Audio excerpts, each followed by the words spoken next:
জুলাই সনদ ও গণভোটের রায় বাস্তবায়নের দাবিতে চলমান আন্দোলনের পরবর্তী কর্মসূচি ঠিক করতে বৃহস্পতিবার মগবাজারে আল ফালাহ মিলনায়তনে বৈঠকে বসেন ১১ দলের ঐক্যের নেতারা। বৈঠকে দেশের বিদ্যমান পরিস্থিতি নিয়ে আলোচনা হয়। সিদ্ধান্ত হয় রাজধানীতে ১৮ এপ্রিল গণমিছিল করা হবে। ১৯ থেকে ২৪ এপ্রিল সেমিনার ও লিফলেট বিতরণ, ২৫ এপ্রিল সব বিভাগীয় শহরে গণমিছিল, ২ মে ৬৪ জেলায় গণমিছিল করবে ১১ দলীয় ঐক্যজোট।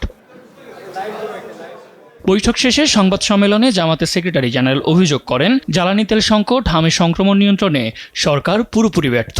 হাস্যকরভাবে জ্বালানি মন্ত্রী এবং অন্যান্য মন্ত্রীরা পার্লামেন্টে দাঁড়িয়ে বলেন দেশে কোনো জ্বালানি সংকট নেই। পেট্রোল পাম্পগুলোতে তেলের জন্য গাড়ির লাইন, শহরে গাড়ি চলাচল কমে আসছে, হাম পরিস্থিতি উদ্বেগজনক। ভিগো ওয়্যার গার্ড প্রয়োজন মতো বাঁকানো যায়, অধিক চাপেও ভাঙে না। ভিগো। প্রায় ১.৫ লক্ষের মতো হামের রোগী সংকটপূর্ণ অবস্থায় বিভিন্ন হাসপাতালে, স্বাস্থ্য খাত একেবারেই ভেঙে পড়েছেন।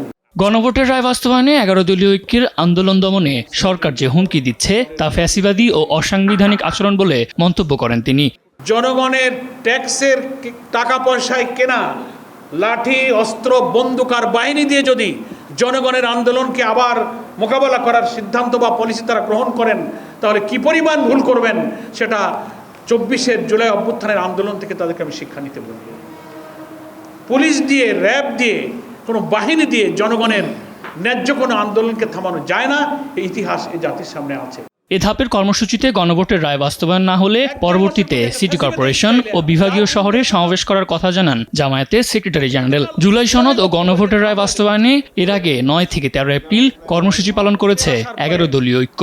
রাজধানীতে ১১ দলের উদ্যোগে একটা বিশাল জাতীয় মহাসমাবেশের আয়োজন করে শীর্ষ নেতৃবৃন্দ পরবর্তী দফার কর্মসূচি ইনশাআল্লাহ ঘোষণা করবে। সাদ আহমেদ, দেশ টিভি, ঢাকা।